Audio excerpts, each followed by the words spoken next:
Radio उड़ान के updates लेने के लिए इस चैनल को सब्सक्राइब कीजिए और इस वीडियो को ज्यादा से ज्यादा लाइक कीजिए और शेयर कीजिए। For more info log on to www.radioudan.com।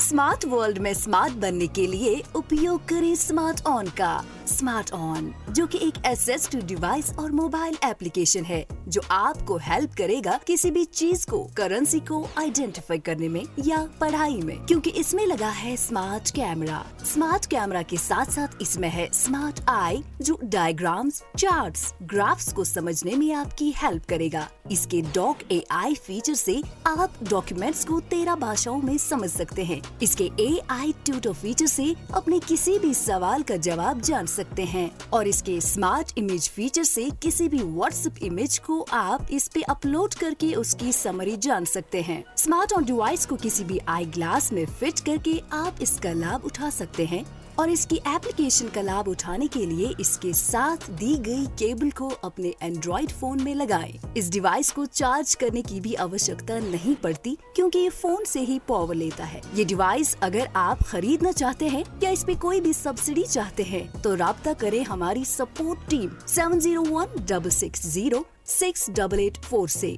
Smart on जो कर दे आपकी लाइफ को फुल ऑन।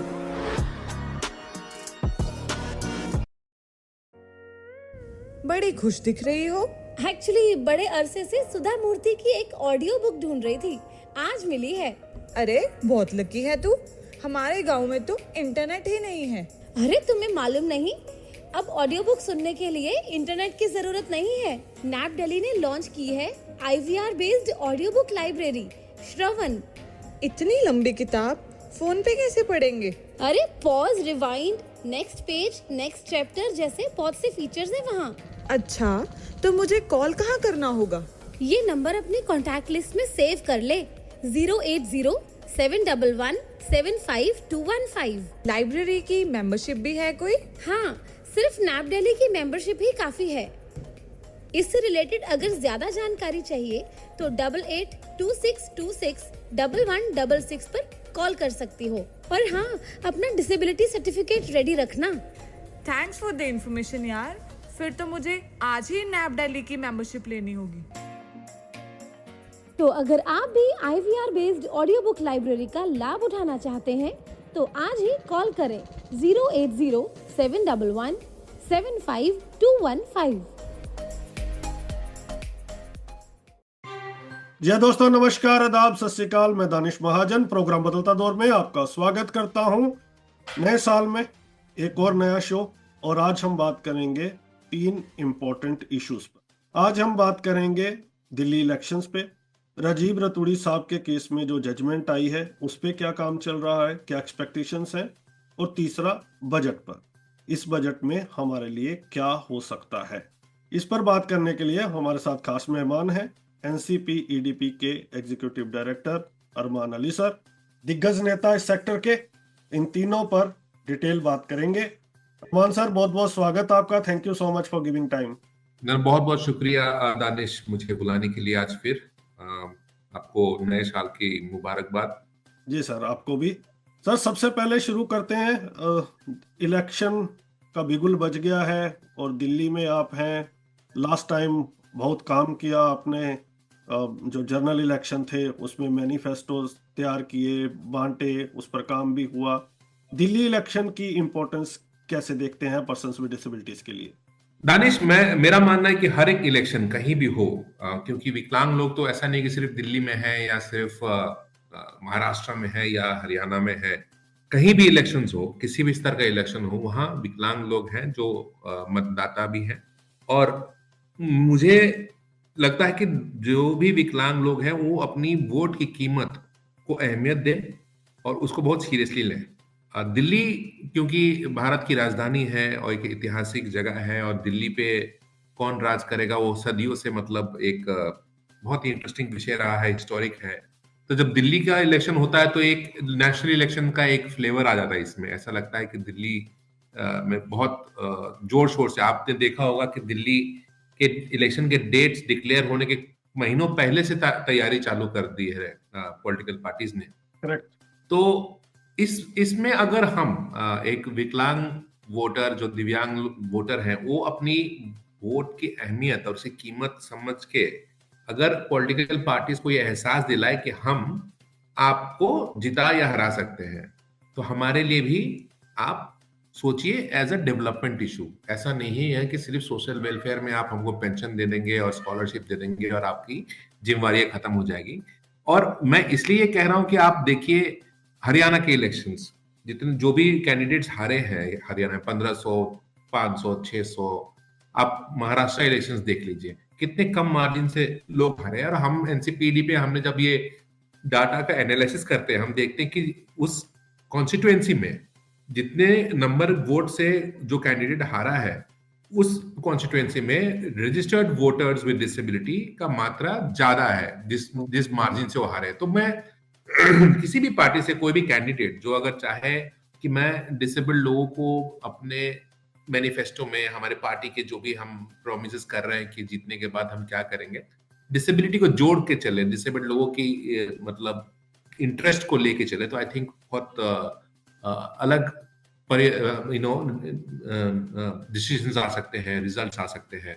तो मुझे लगता है कि बहुत जरूरी है कि डिसेबल्ड लोग अपने आप को अवेयरनेस लाएं और एक्साइटेड ना हो जाए कि सिर्फ हमको वोट दे के जाके एक उंगली दिखा के आप फोटो खिंचवा के सोशल मीडिया लगाने पे यहां तक सीमित ना रहे। सवाल पूछे, करेक्ट, वोट दे। और वो दो सवाल मेरे इंपॉर्टेंट है। जैसा कि डिसेबिलिटी मूवमेंट में जब भी हम बात करते हैं, हमें किसी पार्टी विशेष से कोई लेना देना नहीं होता। हमारा डिसेबिलिटी सेक्टर का एक अपना एजेंडा है जी। एक तो मैं जानना चाहता हूं कि एज एन ऑर्गेनाइजेशन, ये तो आपने वोटर की बात की, तो क्या इस इलेक्शन में भी युद्ध स्तर पे काम हो रहा है? और दूसरा आपसे जानना चाहता हूं, अगर ओवरऑल हम दिल्ली गवर्नमेंट को देखें पिछले 10-15 साल में, क्योंकि बहुत सारी बातें होती हैं हेल्थ मॉडल की, एजुकेशन मॉडल की, पर्सन्स विद डिसेबिलिटीज के पर्सपेक्टिव से गवर्नमेंट का काम कैसा रहा है? पिछले 2 साल से दानिश ना कि हम तो हर इलेक्शंस को फॉलो कर रहे हैं। तो पिछले साल तो मतलब 2023 में Rajasthan elections and Madhya Pradesh elections, Chhattisgarh, इन तब से हम बहुत क्लोजली फॉलो अप कर रहे हैं। और हमारा जो इलेक्शन को लेके काम है, जब जनरल इलेक्शन हुआ तो बहुत जोर शोर से, क्योंकि पूरे देश में इलेक्शन होता है, एक यूनियन गवर्नमेंट से इलेक्ट होती है, तो ज्यादा मतलब चर्चा में रहा, फोकस रहा। दिल्ली इलेक्शंस ऑल्सो हम फॉलो कर रहे हैं काफी दिनों से। हमारी मीटिंग्स चल रही हैं अलग अलग नेताओं से जो जिनको पार्टी की टिकट्स मिली है अलग अलग पार्टियों से। मेरा एक ये भी मानना है कि डिसेबिलिटी का जो भी समस्या है या इशू है, ये एक पॉलिटिकल प्रॉब्लम है। आप अगर डिसेबिलिटी को एक डेवलपमेंट एजेंडा से देखेंगे तो आप देखिए, आपके बसें हो या सड़कें हो या फुटपाथ हो, स्कूल, कॉलेजेस, एम्प्लॉयमेंट, सब कुछ सुगम्य हो जाएगा। लेकिन आप अगर इसको एक समाज कल्याण की नजर से देखेंगे तो डेवलपमेंट होने के बाद आप देखते हैं कि 500 रुपया महीने का, 1000 रुपया महीने का हम दे दे कुछ विकलांग जनों को, और वो एक कॉस्ट की तरह देखा जाएगा, एक ऐसा नहीं कि जो रेवेन्यू जनरेट करेगा। तो आप तो बहुत जरूरी है। तो और राजधानी, भारत की राजधानी होने के कारण आई थिंक इट्स इम्पोर्टेंट कि डिसेबिलिटी को एजेंडा में रखा जाए और डिसेबल्ड लोगों को पॉलिटिकल होना पड़ेगा किसी भी पार्टी के साथ। जो भी पार्टी आपको आपकी बात मान रही है, आप उनसे सवाल पूछ सकते हैं, आप उनको अपनी डिमांड रख सकते हैं। और जब तक हम थोड़ा पॉलिटिकल नहीं होंगे, हम अपने नंबर्स को नहीं लेके आएंगे, हमारे परिवारजन जो है हमारे साथ जिन घरों में विकलांग लोग हैं, उनके परिवारजन भी इनके हित की बात करें कि मेरे घर में मेरा बेटा, मेरा बेटी या मेरा भाई या हस्बैंड और मदर, फादर, कोई भी मतलब है, तो क्या उनके इंटरेस्ट को भी साथ में, जब एम्प्लॉयमेंट की बात हो रही है, जब डेवलपमेंट इंफ्रास्ट्रक्चर की बात हो रही है, ट्रांसपोर्टेशन की बात हो रही है, सिक्योरिटी की बात हो रही है, हेल्थ की बात हो रही है, तो क्या इसमें डिसेबल्ड लोगों को साथ में रखा जाएगा या नहीं? आई थिंक हर परिवारजन जिसमें विकलांग व्यक्ति है, जुड़ा हुआ है या दोस्त है, ये अगर सवाल पूछना चालू करे, आई थिंक बदलेगा। फिर वक्त थोड़ा सा पॉलिटिकल होने की जरूरत है। तो अभी चीजें उस तरीके से नहीं है जिस तरह से हमारी एक्सपेक्टेशन है, इस पे बहुत काम होने की जरूरत है। जी, बहुत ज्यादा। अभी भी मुझे लगता है कि बहुत ज्यादा लड़ाई है, और जो भी विकलांग व्यक्ति आगे बढ़ के आ रहा है, वो उसकी अपनी एक उपलब्धि है, उसका अपना स्ट्रगल है, उसके परिवार का साथ है। बट ऑटोमेटिक वो सिस्टम है नहीं कि आप निकल पाएंगे, सामान्य धारा से जुड़ पाएंगे। There is a struggle. Awareness को ये देख लीजिए, कितना आज तक क्या अवेयरनेस है, मतलब डिसेबिलिटी को लेके, कहीं आप कुछ नहीं देखते हैं। करेक्ट। हाँ, तो अवेयरनेस ही नहीं होगा तो ऐसा नहीं कि लोग करना नहीं चाहते हैं डिसेबिलिटी इंक्लूजन। आप होटल रेस्टोरेंट से लेके, आप एजुकेशन इंस्टीट्यूशन से लेके, जितने भी बिजनेस सर्विसेज हैं वो सब करना चाहते हैं, लेकिन अवेयरनेस नहीं है। और अवेयरनेस नहीं होने के कारण जो भी सुविधाएं हैं वो सुगम्य नहीं है। सुगम्य नहीं है तो आप जुड़ नहीं पाते हैं, सामान्य धारा से दिखते नहीं है, और जो चीज दिखाई नहीं देती है उससे लोग डरते हैं, उसके बारे में गलतफहमियां रखते हैं। लास्ट सवाल इस टॉपिक पे, जब से आपने काम शुरू किया है पॉलिटिकल रिप्रेजेंटेशन पे और पॉलिटिकल सवाल पूछने पे, एक पर्सन्स विद डिसेबिलिटीज को पॉलिटिकल होने की जो बात आप कर रहे हैं, क्या नजरिए में कुछ चेंजेस आया है? जो अपकमिंग जो यंग लीडर्स हैं, जो जिनसे आपकी बात होती है, जो पार्टियों का मानसिकता है पर्सन्स विद डिसेबिलिटीज को लेके, कुछ इम्प्रूवमेंट आप देखते हैं जहां अभी सिचुएशन? बिल्कुल बिल्कुल, मैं तो आपको कह सकता हूँ कि हमने एक मेंबर्स ऑफ पार्लियामेंट फोरम बनाया है डिसेबिलिटी के ऊपर, और मैं सैकड़ों मेंबर्स ऑफ पार्लियामेंट से मिल चुका हूँ, स्टैंडिंग कमेटी के चेयरमैन से मिल चुका हूँ, और काफी इंटरेस्ट ले रहे हैं लोग। अब अपनी कॉन्स्टिट्यूएंसी में पूछ रहे हैं कि मेरे कॉन्स्टिट्यूएंसी में कितने विकलांग लोग हैं, उनकी समस्याएं क्या है, मैं कैसे उनसे, तो बदल रही है चीजें। वक्त लगता है क्योंकि एडवोकेसी का जो काम है और जो पॉलिसी चेंज का काम है, इट्स टाइम टेकिंग और नंबर का एक खेल है। तो मेरा तो पिछले 3-4 महीने में जितने इंटरेक्शन हुआ है पॉलिटिकल पार्टीज के साथ, लीडर्स के साथ, आई थिंक नेगेटिव 1-2 है जो अभी भी थोड़ा पुराना मानसिकता है, but most of them want to know more, और जानना चाहते हैं, समझना चाहते हैं। जैसे कि आप देखिए आयुष्मान भारत में मैं बात कर रहा हूं कि डिसेबिलिटी को भी जोड़ दिया जाए। इस विषय को लेकर मेरी काफी चर्चा हुई है और काफी लोग लिख रहे हैं हेल्थ मिनिस्टर को अपने तरफ से कि इसको करना चाहिए। तो member of parliament, standing committee के चेयरपर्सन, तो there is a change, people are looking at disability as a development issue, और बहुत बड़ा देश है, बड़ा एक नंबर भी है। तो आई थिंक मुझे लग रहा है ये चेंज, और इसमें जितने भी विकलांग लोग हैं अपने आप को अगर एक लीडरशिप की तरह नजरिए से ना देखें तो फिर मुश्किल होगा। अगर दया के पात्र रहे और सिर्फ वेलफेयर ही ढूंढते रहेंगे तो फिर बदलाव नहीं आएगा। I think we have to be in one voice, एक आवाज में हम बोलेंगे, और हमारा नजरिया थोड़ा हमारे संविधान को लेके बात करें, हम अपनी जो rights of persons with disability act है उसको लेके हम उनकी बातें उस आधार पे हम करें, तो आई थिंक काफी बदलाव आएगा। And there are lot of young people coming into politics, things are changing a lot. आपने 2 बातें कही, एक rights of persons with disabilities की और दूसरी सुगम्यता की, यानी एक्सेसिबिलिटी की।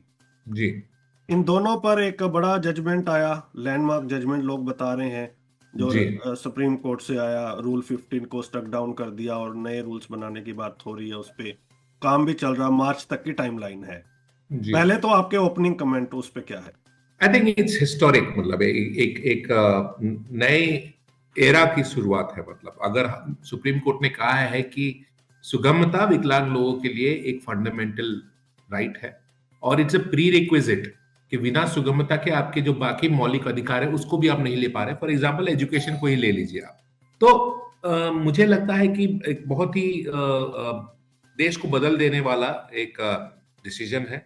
हमको जरूरत है कि एज ए सेक्टर सरकार के साथ मिल के हम काम करें, एक ही टेबल पे बैठ के, एकदम आमने सामने बैठ के, एक कोऑपरेट और एक सॉल्यूशन बेस्ड हम एक अप्रोच लेके हमको काम करना है।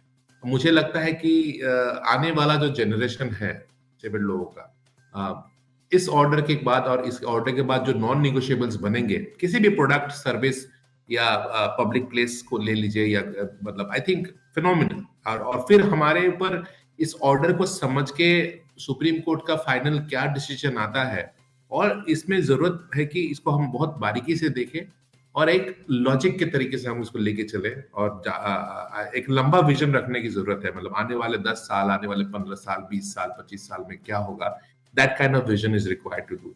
और आपने तो सुना ही होगा दानिश, मेरा ये कहना है कि देखिए आज से 20 साल पहले कौन सीट बेल्ट पहनता था, आज से आप पोल्यूशन के बारे में कौन जानते थे? बिल्कुल, आज है ना, आप पोल्यूशन नहीं होता के बारे में कोई नहीं था। अब रेड लाइट को देख लीजिए, अब रेड लाइट लोग जंप नहीं करते। अब छोटे शहरों की बात मैं कर रहा हूँ, बड़े शहर तो छोड़ दीजिए। तो बहुत सारी चीजें हैं कि शुरुआत में लगता है कि छोड़ दो, तो पुलिस देखा तो रेड बेल्ट सीट बेल्ट लगा लिया, फिर खोल दिया।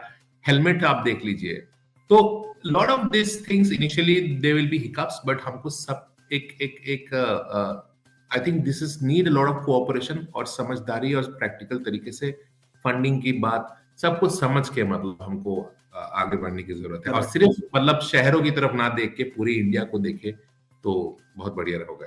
तो हम ये जो बात कर रहे हैं कि अब अगर सही रूल्स बनते हैं तो अगर कोई एक्सेसिबिलिटी को नहीं मानता तो कुछ नए प्रावधान होंगे कि उनको सर्टिफिकेट नहीं देना, जो पेनल्टी वट जो लास्ट में आएगा। हाँ हाँ, तो एक ये लिसनर्स के लिए। हाँ तो एक जी सॉरी दानिश, मतलब कि अब जैसे कि DPWD और सेंटर फॉर डिसेबिलिटी स्टडीज जो नालसार के बहुत बढ़िया एक प्रक्रिया चल रहा है, डेमोक्रेटिक, उसको अलग अलग सेगमेंट में बांट दिया गया है, ट्रांसपोर्ट, बिल्ड इंफ्रास्ट्रक्चर, ICT, अलग अलग विषय को, टॉपिक को बांट के, और जो लोग इंटरेस्टेड हैं जिसमें अपने सब्जेक्ट मैटर एक्सपर्टीज लेके आ रहे हैं वो जुड़ रहे हैं, वो अपना एडवाइस अपना सजेशंस दे रहे हैं, इन सबको कोलेट किया जा रहा है। फिर मुझे लगता है DPWD भी अपना बाकी मिनिस्ट्री से बात कर रही है, तो एक बहुत ही डेमोक्रेटिक प्रोसेस चल रहा है, ट्रांसपेरेंट भी है, ऑनलाइन मीटिंग्स हो रही हैं, लोग पार्टिसिपेट कर रहे हैं, आप इसके मिनट्स ऑफ द मीटिंग भी आ रही हैं। तो उसके बाद जब फाइनल डिसीजन जाएगा and then how does supreme court look at it कि चलिए पहले 5 साल में ये, फिर उसके बाद ये, या ये तो नॉन निगोशिएबल, ये तो इमीडिएटली अगले 6 महीने में वो करना पड़ेगा। लाइसेंसिंग की बात आपने करी, या पेनल्टी होगा, या फाइन होगा, या जेल होगा, या ट्रेड लाइसेंस नहीं दी जाएगी, so many things are there to look at, but इन सब चीजों में हमको बहुत करीब से नजर रखने की जरूरत है। क्या ऑर्डर्स आते हैं, उसकी इंप्लीमेंटेशन क्या है। आज देखिए रूल 15 में कोई प्रॉब्लम नहीं है, लेकिन जो कॉरस्पॉन्डिंग जो गाइडलाइंस बताई जा रही हैं, तो guidelines is not mandatory, guidelines is suggested. तो छोटी छोटी बारीक चीजों के कारण आज इतनी समस्या है। इस केस को यहाँ तक आने में 19 साल लग गए। 19 साल लग गए। तो हाँ जी, इसी तो पे मैं 2 चीजें समझना चाह रहा था, क्योंकि आप जी। इसी पे ही बात कर रहे हैं। जी, क्या आपको लगता है, पहला सवाल, कि मार्च तक जो टाइमलाइन है उसी टाइमलाइन में ये चीजें फ्रेम हो जाएंगी? और दूसरा, कुछ बातें आ रही हैं कि कहीं ना कहीं, क्योंकि ये बहुत ही हिस्टोरिक है और इसके जो दूरगामी परिणाम होंगे, तो क्या गवर्नमेंट कुछ डोज करेगी या किसी कंप्रोमाइज सिचुएशन में हमें लाएगी कि दोनों के लिए विन विन सिचुएशन हो? नहीं, I think government is looking at the thing very progressively. जो DPWD के सेक्रेटरी है वो काफी प्रोग्रेसिव का नजरिया है, उन्होंने एक डेमोक्रेटिक प्रोसेस को भी ले रखा है। मैंने जैसे कहा आपको कि काफी लोग जुड़े हुए हैं, मतलब ऐसा नहीं कि कुछ दिग्गज लोग जुड़े हुए हैं वही डिसाइड कर रहे हैं बंद कमरे में कि क्या होगा क्या नहीं। और सेंटर फॉर डिसेबिलिटी स्टडीज भी इसको काफी अच्छी तरह से कोऑर्डिनेट करके लेके जा रही है। एंड एक ऐसा नहीं कि सिर्फ दिल्ली में बैठे जो लोग हैं उन्हीं से सिर्फ बात की जाए, पूरे इंडिया में through out the country, urban, rural, disability, सबको देख के मुझे लग रहा है कि और बहुत तेजी से काम हो रहा है। मार्च तक मुझे पूरी उम्मीद है, मतलब मैं कहूंगा कि मैं 80% श्योर हूं कि एक अच्छा डॉक्यूमेंट तैयार होकर सुप्रीम कोर्ट में फाइल हो ही जाएगा। दूसरी बात, इम्प्लीमेंटेशन की जब आएगी तो इसका जो प्रावधान क्या है, आप कितना इंसेंटिवाइज कर रहे हैं, इसमें कितना बजटरी एलोकेशन आप मांग रहे हैं, इन सब चीजों को समझने में थोड़ा सा वक्त लगेगा। लेकिन जो मूल बात है दानिश, कि नॉन निगोशिएबल क्या है, कि आप मान लीजिए कि आप चाहते हैं कि व्हील चेयर पे आप हटे ना और आप एयरलाइंस के सीट, आपकी व्हील चेयर वही फिट हो जाए एरोप्लेन के अंदर, तो वो तो नॉन निगोशिएबल में अभी नहीं आ सकता है मुझे लगता है। बट आपको अगर ट्रेन में चढ़ना है तो आपको उठाया ना जाए, आपका ट्रेन स्टेशन एक्सेसिबल हो, पहले कौन से स्टेशन होंगे, फिर दूसरा फेज में कौन सा होगा, तो काफी चीजों को बारीक तरीके से समझ के एक कॉल लेना पड़ेगा कि नॉन निगोशिएबल। हम इस तो ये नॉन निगोशिएबल मतलब आप थोड़ा एडजस्ट कर लीजिए, ना बोले लोग, आपको उसको सुगमता लानी ही पड़ेगी, चाहे ऐप की सर्विसेज हो, चाहे आप कोई ऐप के थ्रू कोई सर्विस खाना मंगा रहे हैं या पेमेंट कर रहे हैं, या आप टैक्सी बुक कर रहे हैं। तो आज डिजिटल एक्सेस की बात अगर हम कहें तो वहां नॉन निगोशिएबल क्या होगा वो आपको समझनी पड़ेगी। फिर फिजिकल में वो एक है, सर्विस डिलीवरी का अलग है, ये वेबसाइट्स की अलग बात आएगी। तो नॉन निगोशिएबल्स जब एक कॉन्सेंसस जब बन जाएगा तो we will have a implementation plan कि पहले 3 सालों में हम ये कर दें। आप RPWD एक्ट को देख लीजिए, RPWD एक्ट ये कहता है कि आने वाले 5 साल के बाद हम सारे प्रोडक्ट्स एंड सर्विसेज एक्सेसिबल कर दें। बिल्कुल। 8-9 साल हो गए, क्या हो गया आज तक? तो आई थिंक ऑर्डर्स आए, ये सारे प्रावधान भी आ जाए और हम इसको समझ ना पाए, इसके बारे में लोग अवगत ना हो, इसकी अवेयरनेस ना हो, शहरों तक बात रह जाए तो फिर again will fail the entire community. Last 2 सवाल इस टॉपिक पे। एक जी। तो कुछ लोगों का कम्युनिटी में ये भी कहना है कि इसकी रिक्वायरमेंट ही नहीं थी, जैसे चल रहा था सही चल रहा था। उस पर अगर कुछ कमेंट करना चाहे। दूसरा, सुगम्यता को जो हमारी कम्युनिटी है या जितने भी एक्सपर्ट से बात होते हैं, ये हमारा एक काइंड ऑफ फंडामेंटल राइट है और इसके बिना कुछ आगे बढ़ता नहीं। अगर एक हमारा एक्सेसिबिलिटी का वायलेट होता है एजुकेशन में, तो वो हमारी एम्प्लॉयमेंट को भी इम्पैक्ट करता है, हमारे राइट्स को भी इम्पैक्ट करता है। यानी एक्सेसिबिलिटी एक ऐसी चीज है जो हमें हर चीज में इम्पैक्ट करता है, अगर एक भी जगह पे वो हमसे मिस हो जाए तो अब इस रूल के आने के बाद एक ऐसा सपना लग रहा है कि 90% चीजें ठीक हो जाएंगी। तो क्या इस दिशा में आप मानते हैं कि फ्यूचर ब्राइट है? देखिए, फ्यूचर ब्राइट तभी है जब आप इन सब चीजों के बारे में आप अपने अधिकार को लेके आप अवगत है, आप जानते हैं कि आपके अधिकार क्या है। आप आज भी तो लोग फ्रॉड हो रहा है कि नहीं, हर जगह तो लोग पढ़े लिखे हैं फिर भी 10 तरीके के फ्रॉड में फंस जा रहे हैं, स्कैम में फंस जा रहे हैं। मेरा ये कहना है कि रिक्वायरमेंट इसलिए था, आज अगर हम नॉन निगोशिएबल की बात करें, आप मल्टीनेशनल कंपनीज को देख लीजिए। अगर एक आपको पता है कि मुझे एक बार चेन्नई में उबर ने अपने टैक्स कैब से उतार दिया था क्योंकि मेरा व्हीलचेयर फिट नहीं हो रहा था उनके बूट में, जी। और पिछले सीट पे उसने रखने से मना कर दिया, कह रहा कि मेरा गाड़ी खराब हो जाएगा। और मैं उतर के दूसरा कैब लेते लेते मेरी फ्लाइट छूट गई। तो मैंने दिल्ली हाई कोर्ट में उसका एक अभी केस भी चल रहा है। मेरा ये कहना है कि क्या उबर न्यूयॉर्क में ये कर पाता? मतलब हजारों डॉलर के पेनल्टी हो जाते हैं। तो मैं कह रहा हूं कि अगर हम एक बिजनेस को ही तरीके से देखें, मैं चैरिटी की बात ही नहीं कर रहा हूं, अगर हम इतना प्रोडक्ट और सर्विसेज जो बन रहा है, हर कुछ प्राइवेटाइज है, और एक लाइसेंसिंग का एक सिस्टम भी हमारे देश में, अगर वो ट्रांसपोर्ट मिनिस्ट्री बोल लीजिए या मिनिस्ट्री ऑफ कॉर्पोरेट अफेयर्स बोल लीजिए, आप अपने जब देश में लाइसेंस हो रहा है तो हम ये क्यों नहीं कह रहे कि आपका जो भी प्रोडक्ट और सर्विस हो डिसेबल फ्रेंडली होना चाहिए? प्राइवेट सेक्टर जहां डिसेबल्ड लोग पैसा देके वो सर्विस या प्रोडक्ट खरीद रहे हैं या ले रहे हैं, किसी को पिक्चर देखने जा रहे हैं, या आप किसी मॉल में जा रहे हैं, या मार्केट में जा रहे हैं, आप टैक्सी ले रहे हैं, फ्लाइट में बैठ रहे हैं, हर चीज में, तो उसको अगर रिक्वायरमेंट हम इसको नहीं लाएंगे तो ये फिर प्रोविजन में आएगा ही नहीं। प्रोक्योरमेंट पॉलिसी को ही देख लीजिए, आज सब भारत सरकार दुनिया के सबसे बड़े प्रोक्योरेबल में होंगे, इतना प्रोक्योरमेंट होता है। आप एक लिफ्ट से लेके एक बस से लेके अब बहुत हर चीज प्रोक्योर हो जाती है, कागज कलम बहुत कुछ। मतलब प्रोक्योरमेंट पॉलिसी अगर इतना स्ट्रिक्ट हो जाए कि आप, और जो मैन्युफैक्चरर है, इन सर्विसेज का प्रोवाइडर है, उनको जब इन चीज के बारे में पता चल जाएगा तो वो क्यों नहीं करेंगे? उनको तो पैसा मिल रहा है ना, ये तो थोड़े आप मुफ्त में बांट रहे हैं। All this services are paid for. अगर मैं किसी एक रेस्टोरेंट में जाता हूँ या आप जाते हैं, अगर आपको वहां पे क्यूआर कोड पे मेन्यू मिल जा रहा है तो थोड़े आपको वहां 50% डिस्काउंट दे रहे हैं, आप वही पैसा दे रहे हैं जो दूसरा कस्टमर वहां पैसा दे। तो इसमें उस रेस्टोरेंट की या किसी भी और प्रोडक्ट और सर्विस डिलीवरी करने वालों की क्या नुकसान है? उनको नुकसान तो फायदा है, और लोग जुड़ेंगे और उनको फायदा होगा, देश में पैसा लगेगा, कंट्रीब्यूट करेंगे लोग जीडीपी में। तो इसमें इस चीज की रिक्वायरमेंट इसलिए है कि ये जब हो जाएंगे ना, disabled people able to participate in the economic building of this country. और जब इसको मैंडेटरी नहीं करेंगे, क्योंकि एक डिसेबिलिटी को लेके जो स्टिग्मा है या जो लोग अवेयर नहीं है, तो हमेशा है भूल जा रहे हैं लोग, और भूलते भूलते भूलते जो संख्या बहुत ज्यादा बढ़ गई है। और India being a young country, young disabled people, 30 साल के कम उम्र के जो विकलांग लोग हैं, एक उनकी जिंदगी खराब हो जाएगी अगर घर 4 दीवार से नहीं निकल पाए, एजुकेशन नहीं पाए, एम्प्लॉयमेंट में नहीं जा पाए। क्यों नहीं जा पा रहे? सबसे बड़ा तो प्रॉब्लम है माइग्रेशन। मैं तो खुद गुवाहाटी से दिल्ली रहता हूँ, तो आप देखिए मेरे जो समस्या है वो भी मैं सोचता हूँ कि सब कुछ होने के बावजूद मुझे इतनी समस्याएं हैं। जो गरीब है, जो छोटे शहर से आ रहा है, जिसकी विकलांगता थोड़ा ज्यादा हाई सपोर्ट नीड का है या किसी पे डिपेंडेंट है, तो इट्स डिफिकल्ट। तो जो बेसिक मिनिमम रिक्वायरमेंट है कि मैं एक पब्लिक सर्विस में जो बसेस चल रहे हैं या ट्रेन चल रही है, इनको मैं इज्जत से अपने हिसाब से उसको यूज करके पहुंच जाओ जहां शिक्षा मिल रही है, रोजगार मिल रही है, ये बहुत बड़ी बात है। इसको जब तक मैंडेटरी नहीं करेंगे तो फिर वही सीट बेल्ट का जो, आई थिंक सीट बेल्ट आप पहनते हैं तो आपकी सेफ्टी के लिए है, it's your safety, it's the other people safety. तो आई थिंक इट्स इंपॉर्टेंट, तो इसकी जरूरत बहुत थी।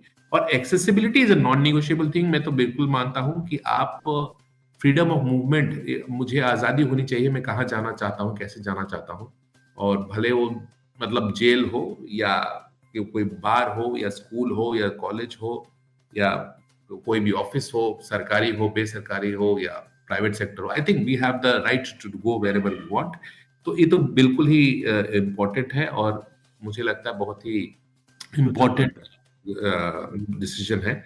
मैं बार बार यही कहूंगा दानिश की जो डिसेबल्ड लोग हैं ना, उनको एक अपने आप को ना ये निराशा की तरह ना लगे, अब क्या होगा, ये तो अब कानून में ही था, ये तो लिखा, कानून तो खुद ही कह रहा है कि ये मैंडेटरी है, कहीं तो कहा नहीं कि मे, इट इज शैल, हर जगह शैल शैल बोला गया है, लेकिन उसके बाद रूल 15 आया। आई थिंक एक बार और ये चर्चा में है, जिम्मेवारी हमारे पास है, सरकार के पास नहीं। हम कितना इसको समझ रहे हैं, हम कितना डिमांड कर रहे हैं, हम कितना अपना होमवर्क करके इसको प्रिपेयर कर रहे हैं, कितने सवाल कैसे मॉनिटर करेंगे। I think it's important for all of us who are in the sector and who are not in the sector and identify करते हैं अपने आप को as a person with disability.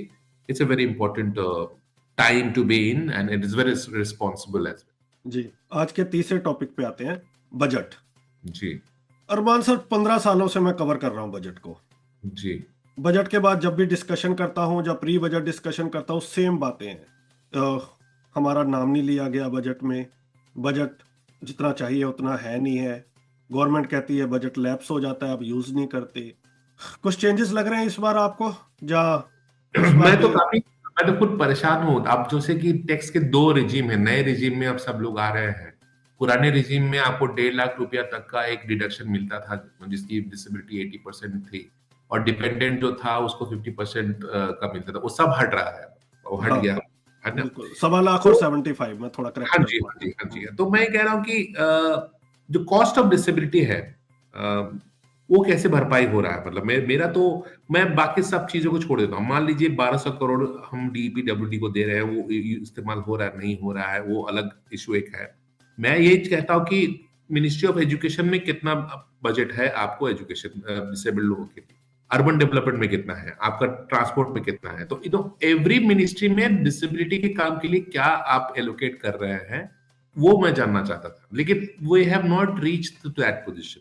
जैसे कि हमने जब मैनिफेस्टो का काम किया तो हमने कहा कि बजट का 5% 5 सालों में शुरुआत करिए 0.5% से या 1% से, और 5 से 10 सालों में उसको 5% तक लेके जाइए बजट जो डिसेबिलिटी में इन्वेस्ट हो, इंफ्रास्ट्रक्चर हो, ट्रांसपोर्ट हो या सर्विसेज हो, एजुकेशन हो, एम्प्लॉयमेंट हो, हेल्थ इंश्योरेंस हो। तो मेरा तो अगर यही है कि बजट में अगर आ जाए कि आयुष्मान भारत में डिसेबल्ड लोग भी जुड़ गए हैं, irrespective of their age, disability और इनकम क्राइटेरिया, और 5 लाख तक का अगर डिडक्शन दे दे डिसेबल्ड लोग जो हाई सपोर्ट नीड है, या 2.5 लाख या 5 लाख या 3 लाख या 5 lakh, because the cost of disability है। मैं खुद रहता हूँ दिल्ली शहर में अकेले, बहुत मेरे विकलांग साथी हैं जो रहते हैं रोजगार के लिए। अब मैं एक बस में तो या मेट्रो में तो आना जाना कर नहीं सकता हूँ, एक गाड़ी चाहिए, एक ड्राइवर चाहिए, मेरा व्हीलचेयर चढ़ेगा उतरेगा।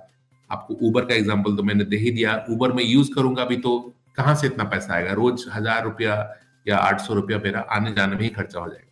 तो how will you compensate all this, and this is because we are not able to use a public service transport या कुछ भी। तो आई थिंक आशावादी तो हूं नहीं मैं, बट मेरा उम्मीद है कि एटलीस्ट हेल्थ इंश्योरेंस में आयुष्मान भारत में अगर जुड़ जाए, और इनकम टैक्स की जो रेजिम जो हटाई गई है डिसेबिलिटी का जो डिडक्शन है, वो किसी तरह अगर नए रेजिम में आए और थोड़ा सा रिलीफ मिले डिसेबल्ड लोगों को, एंड तो पेरेंट्स है या एल्डरली लोग हैं या डिसेबल्ड है जिसके फैमिली में, आई थिंक यही मैं उम्मीद करता हूँ। हमने ये भी देखा है कि कुछ ऑर्गेनाइजेशंस, आपकी ऑर्गेनाइजेशन तो इन सब सब्जेक्ट्स पे काम करती है, आपका तो ये कोर एरिया है, इसके अलावा भी डेडिकेटली कुछ लोग बजट पे भी काम करते हैं, अपने इनपुट्स भी भेजते हैं, लेकिन निकल के कुछ नहीं आता।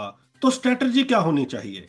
फिर वही, आपका वोट कीमती है, उसको ये जब समझ जाएंगे पॉलिटिकल पार्टी, सरकारें, कि हम जब इनको बजट में नहीं नाम ले रहे हैं तो हमको, you have to be political. आज यही जो महिलाओं के लिए या दलित समाज के लिए आप क्यों ये लोग का नाम आता है, या ट्राइबल कम्युनिटी के लिए स्कीम्स आ रही हैं, इनके लिए, किसानों के लिए, तो डिसेबल्ड लोगों के लिए इसलिए नहीं आता क्योंकि हमारा जो वोट बैंक है ना, वो बहुत ही छोटा समझ रहे हैं लोग, बस 1 करोड़ प्लस वोटर्स। मैं मानता हूं कि जब डिसेबल्ड लोग खुद ये फोटो जो खींच रहे हैं ना जाके, मतलब पोलिंग बूथ पे उंगली दिखा के, उससे आगे अगर जाएंगे और थोड़ा सवाल पूछेंगे और थोड़ा सा दिखेंगे ना कि हम वोट कर रहे हैं, हम जानते हैं क्यों वोट कर रहे हैं, कहाँ वोट कर रहे हैं, और तो that is how things will change. Otherwise आप चिट्ठी लिखते रहिए, सिविल सोसाइटी ऑर्गेनाइजेशंस के साथ मिनिस्ट्री ऑफ फाइनेंस कंसल्टेशन करते रहेगा और लोग डुप्लीकेट करते रहेंगे कि सिर्फ एनसीपी डीपी नहीं, उड़ान भी करेगा, फलाना भी करेगा 10। हमको तो ये 30 साल से हम यही देख रहे हैं। इन सारी चीजों को हमको स्टेट पे लेके जाना पड़ेगा। हर स्टेट के बजट में क्या हो रहा है, कैसे विकलांगजन सारे एकजुट होके एक आवाज में हर स्टेट में सवाल पूछना चालू करे, पंचायत राज में सवाल पूछना चालू करेंगे, पंचायत, हमारे पंचायत में जो डिसेबिलिटी का कितना बजट आप लोग दे रहे हैं। तो एक साल में एक बार आप जागेंगे और अक्टूबर नवंबर दिसंबर से आप ट्वीट करेंगे और सिर्फ बोलेंगे कि हमको ये दे दीजिए और 10 पेज का चिट्ठी भेजेंगे मिनिस्ट्री ऑफ फाइनेंस को और पीएमओ को और उम्मीद करेंगे कि बदल जाएगा, ये तो बेकार बात है। I think you need to be very serious about your right. You have to understand कि आप वोट दे रहे हैं, आप इस देश के नागरिक हैं, आपकी डिमांड्स हैं, and these are all very genuinely need, और कोई डिसएग्री नहीं करता, बट हमको तो दिखना पड़ेगा, हमारी मेच्योरिटी की जरूरत है और स्टेट्स में फोकस करें और नेशनल तो फोकस रहता ही है, but you have to multiple attempts करने पड़ेंगे और डीप जाना पड़ेगा। तो सिचुएशन कोई ज्यादा इंप्रूव होती हुई आपको दिख नहीं रही? मुझे नहीं लगता है, क्योंकि हमको तो मतलब रिएक्टिव हमारा एक अप्रोच है, मतलब प्रोएक्टिव है नहीं। बहुत पहले मतलब एक, अब ये जो बजट का एक्सरसाइज है ना दानिश, जैसे कि डिसेबिलिटी सेक्टर बोलता है, ये एवरीबडी सेंस। आज आप सीआईआई बोल दीजिए, आप इंडस्ट्री के जितने लोग हैं, आप वुमेन ग्रुप्स बोल लीजिए, चिल्ड्रन बोल लीजिए, और अल्पसंख्यक, जो एवरीबडी प्रिपेयर्स कि हमारे बजट का ये डिमांड है, हमने भेज दिया है। आपको लगता है कि सिर्फ डिसेबल्ड लोग ही भेज रहे हैं क्या? मतलब hundreds of communities are sending. North East का अलग से भेज रहा है, ट्राइबल ग्रुप अलग भेज रहा है, माइनॉरिटीज ऑफ रिलीजन अलग भेज रहा है, जो रिलीजियस ग्रुप्स हैं वो अलग भेज। तो सरकार के पास तो बहुत, और मैं तो सेक्रेटरी फाइनेंस से काफी बार मिल चुका हूँ, बात होता, मुझे बोलते कि आधा पेज में लिख के दीजिए, आप आधे से ज्यादा एक पैराग्राफ में जो आप बोलना चाहते हो वहां कर दीजिए, नहीं तो किसी के पास टाइम नहीं है, कोई देखता नहीं। मुझे ये भी कहा गया था जब श्री अरुण जेटली जी जब फाइनेंस मिनिस्टर थे कि उनके स्पीच में डलवा देते हैं, आप बताइए। तो वही यही सारी गलती है। तो हम थोड़ा एम्बिशियस हो जाते हैं, हम एक पेज लिख के भेज देते हैं, 3 लाइन 4 लाइन मुझे कहा गया भेज दीजिए, हम डलवा देंगे, स्पीच में आ जाएगा तो आपका बहुत। तो हमारी भी अकड़ है, हम भी जिद कर रहे हैं, क्यों 3 लाइन, क्यों 4 लाइन, क्यों? ये सारी अप्रोच जो है ना दानिश, हमको एक दोबारा से हमको डिसेबिलिटी को देखना पड़ेगा इन अ मोर लॉजिक, मोर पॉलिटिकल वे, ज्यादा एविडेंस और एक लॉजिक के साथ हमको बात करनी पड़ेगी, आउट विजिबल होना पड़ेगा, एक आवाज में बोलनी पड़ेगी। So it's tough, but there is a pressure we have try to put कि आयुष्मान भारत का कुछ हो जाए या थोड़ा टैक्स में कुछ अगर आ जाए तो। वो तो बहुत ही जरूरी है जो आपने पॉइंट उठाया, जो रिलीफ मिलती थी हमें 1.25 लाख की एटीयू में। जी तो बिल्कुल उस पर ध्यान देना चाहिए। जाते जाते सर लास्ट के 2 सवाल। एक, जावेद विदी साहब के टाइम पे कल्चर था डिसेबिलिटी राइट्स ग्रुप का, काफी ऑर्गेनाइजेशंस बैठती थी, और नहीं भी बैठती थी वो जबरदस्ती बैठवा लेते थे कि आओ बात करो। अभी भी इस तरह के ग्रुप तो देखने को मिलते हैं, लेकिन वो वाइब्रेंट जो माहौल था वो खत्म हो गया, वो नहीं है। तो वो भी आपको लगता है कि एक नेगेटिव पॉइंट है कि हम लोग इकट्ठे नहीं हो पा रहे, हम लोग नहीं कर पा रहे, बट सब तक ज्यादा सीमित है, एक ग्रुप बना लिया, उस पर कर ली चर्चाएं और खत्म हो गया काम, एक टेबल पे आ नहीं रहे। और एक जो आप बात कर रहे हो ना कि एक दम दिखाना चाहिए कि हमारे भी नंबर हैं, वो नंबर हम दिखा नहीं पा रहे हैं, चाहे वो इंडिविजुअल के बेस पे हो, चाहे वो ऑर्गेनाइजेशन लेवल के हो। और दूसरा मेरा फाइनल सवाल आपसे, इलेक्शंस, क्योंकि बार बार आप कह रहे हो कि हमें पॉलिटिकल रहना है, तो एज एन ऑर्गेनाइजेशन एनसीपीडीपी का क्या रोल रहने वाला है दिल्ली इलेक्शन में? तो मैं खुद कहते रहता हूँ ये बात कि अगर जावेद भाई के वक्त पे हम साल में 3-4 धरना तो कर ही देते थे दिल्ली शहर में, अपने शहर का तो छोड़ दीजिए, किसी भी मुद्दे पे, सेंसस हो, इलेक्शंस हो, या कोई भी मुद्दा होता था तो हम सड़कों पे आ जाते थे दिल्ली में, और हजारों की तादाद में लोग आते। मैं खुद आता था गुवाहाटी से। आज के समय में आई थिंक ये कुछ बिल्कुल बदल गया है। आज आप देखिए सुप्रीम कोर्ट की गाइडलाइंस का जो मीटिंग हो रही है, आज से 10 साल पहले होता तो हम सब आते, दिल्ली फ्लाई करते, लोग पूरी जगह से बैठते, एक इन पर्सन इन मीटिंग होती। अभी सारी मीटिंग ऑनलाइन हो रही है। और ऑनलाइन मीटिंग में कोई भी आ रहा है जिसको एक लिव्ड एक्सपीरियंस है डिसेबिलिटी का, और उसके साथ कोई हादसा है, कोई एक्सपीरियंस है, वो आके शेयर करता है। तो वक्त थोड़ा बदल गया है, जो टेक्नोलॉजी को लेके, और जो डिसेबिलिटी की अंडरस्टैंडिंग है वो भी काफी अलग बदल गई है। डीआरजी जो ग्रुप था वो दिल्ली बेस्ड एक ग्रुप था दानिश, सो डिसेबिलिटी राइट्स ग्रुप डीआरजी अभी भी एक्टिव है। अभी हमने आशा किरण को लेके जो भी रिसेंट भी पिछले साल मौतें हुई दिल्ली में, उसको लेके हमने काफी पिटिशन वगैरह किया। एंड एक दिल्ली बेस्ड जो सीनियर लोग हैं और एक मिक्स्ड ग्रुप मिलता रहता है कभी कभी। एनसीपीडीपी नेशनल डिसेबिलिटी नेटवर्क को चला रही है, और जो हर स्टेट में हमारे पार्टनर्स है, साल में 2 मीटिंग होती है, अवगत कराते हैं क्या हो रहा है, एक स्ट्रेटेजी भी है।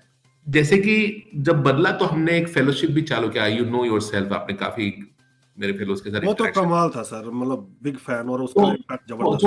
तो अभी तो आप समझ रहे हैं कि जब आपको एक रूम में लोग आप नहीं ला पा रहे हैं, तो हमको फैलना पड़ेगा, हर जगह हमारे लोग होने पड़ेंगे। So we trying to bring, अभी दूसरा कोहॉर्ट स्टार्ट होगा दानिश, हम मार्च अप्रैल से हम next 20 people are coming, then the next 20, then the next 20, तो हम इस बार 60। तो स्ट्रेटजीज बदलते रही है, लेकिन हम आज के वक्त पे हम अगर 1 लाख ईमेल भेज दे, मान लीजिए कि किसी मंत्रालय के ऑफिस में 1 लाख ईमेल का कॉपी अगर कहीं चला जाए डिजिटली, पहले हम टेलीग्राम भेजते थे, पोस्ट कार्ड भेजते थे, फैक्स भेजते थे, थिंग्स हैव चेंज। और हमको as a sector we have to align, ये स्ट्रेंथ है कि आज अब चाहे तो मैं जूम पे 10,000 लोग, 2,000 लोग हम जमा कर सकते हैं ऑनलाइन में अपनी बातें कह सकता हूँ, और वीडियो बना के, और लोग सुन के। बात है कि आप सहमत है कि नहीं, आपकी जो गाइडिंग प्रिंसिपल है, मेरी जो गाइडिंग प्रिंसिपल है, अधिकार पे है, या आप किसी और नजरिए से देख रहे हैं डिसेबिलिटी। हमारी जो मांगे हैं, क्या हम एक विशेष विकलांगता को लेके हम बात करें, या सारे विकलांग लोगों के साथ को लेके बात करें? क्या हम जेंडर को भी लेके साथ चल रहे हैं? क्या हम नंबर, गांव, गरीब, अमीर, तो all this requires a lot of thinking. और अब नया जो युवा है वो सोचता है कि डिसेबिलिटी जो है वही उसकी क्वालिफिकेशन है, उसी पे वो नौकरी मांग रहा है, उसी पे वो नेता भी बन रहा है। हम क्यों सुने दानिश की, हम क्यों सुने अरमान अली की, हम क्यों सुने फलाने की, हमको खुद आता है। तो ऑल दैट टेक्स टाइम, एक चेंज ऑफ जनरेशन है, टेक्नोलॉजी। अब बताइए एआई आ गया है, मतलब एआई आने के बाद अब चैट जीटीपी सब कुछ कर दे रहा है लोगों की। तो I think we are going through that phase, but मुझे नहीं लगता है कि एक बहुत ज्यादा भेद हमने फर्क है। मौका जब हो रहा है, आज सुप्रीम कोर्ट के ऑर्डर को देखिए, पूरा सेक्टर एक साथ है, हम सरकार के साथ बात कर रहे हैं। कम्युनिटीज, सीडीएस ने लीड लिया, सेंटर फॉर डिसेबिलिटी स्टडीज ने। हमने ये नहीं कहा आप कौन है, एनसीपीडी पे अलग से लीड लेगा, नैब अलग से लेगा, everybody is coming together and we trying to. और जब ये प्रोसेस स्टार्ट हुआ सुप्रीम कोर्ट का, जो पहला रिपोर्ट गया, तब से ये चल रहा है कोलिशन। तो जिस वक्त पे जिसमें स्ट्रेंथ है, हमको उसके पीछे खड़ा होना पड़ेगा और एक आवाज में बोलना पड़ेगा। मेरा तो यही मानना है। एंड और दिल्ली इलेक्शन में आपका रोल? दिल्ली इलेक्शन में हम पूरी जोर शोर से, आप देखेंगे, हम पूरा सवाल पूछेंगे, आप बहुत क्लोजली मॉनिटर करेंगे। We have already written to the election commission of India, political parties के बाद चला गया है। अभी आपके कॉल के बाद मेरी एक मीटिंग है और किसी के साथ बहुत ही क्लोजली मॉनिटर करेंगे इसको। Thank you so much Arman sir, इन तीनों इश्यूज पर बेबाकी से अपनी बात रखने के लिए। थैंक यू सो उम्मीद मच। यही करते हैं कि तीनों पर ही पॉजिटिव कुछ ना कुछ आएगा कम्युनिटी के लिए। मुझे तो बहुत अच्छा लगता है आपसे बात करके, आप सवाल पूछते हैं तो मुझे भी रिफ्रेश होता है। महीने में एक बार तो फोन कर ही लिया करो, इंटरव्यू करो। सर, प्लेजर, बिल्कुल sir, thank you so much. Thank you sir. चलिए, तो लिसनर्स, बात की आज हमने अरमान अली सर से। 3 मुद्दों पर हमने बात की, बजट पर, दिल्ली इलेक्शन पर और राजीव रतूड़ी साहब की जजमेंट पर। आगे भी बात करते रहेंगे।